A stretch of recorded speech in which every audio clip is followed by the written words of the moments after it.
খুলনা জেলার ৬টি সংসদীয় আসনে নির্বাচনী প্রচারণা ক্রমে জমে উঠেছে। প্রার্থীরা গণসংযোগ, পথসভা, লিফলেট বিতরণ ও সভা সমাবেশে ব্যস্ত সময় পার করছে। পাশাপাশি অনিয়ম ও আচরণবিধি লঙ্ঘনের অভিযোগও রয়েছে।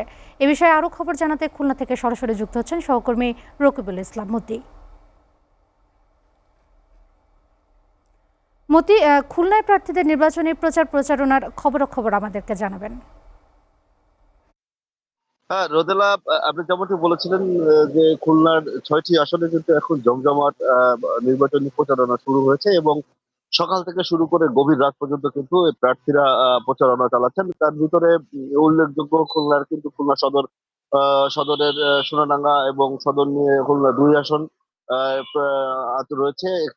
তার পাশে রয়েছে খুলনা ৩ আসনের যে খালিশপুর, দৌলতপুর এবং খাজালে টানা নিয়ে খুলনা ৩ আসনের আসন। এখানে বিশেষ করে এই ২টি আসন শহর কেন্দ্রিক হওয়ার কারণে এই ২টিতে প্রচারণা কিন্তু জোরালো অবস্থান দেখা যাচ্ছে। তার পাশে রয়েছে খুলনার ৪ আসন এবং খুলনা ৫ এবং ৬ আসন রয়েছে।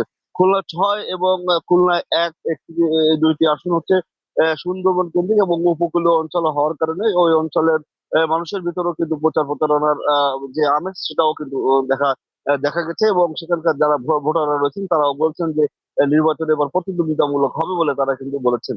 আমি এখন দাঁড়িয়ে আছি খুলনার খালিশপুর অঞ্চলে, যেটি খুলনার শিল্প অঞ্চল খ্যাত যে অঞ্চলটি রয়েছে সেই অঞ্চলে দাঁড়িয়ে আছি।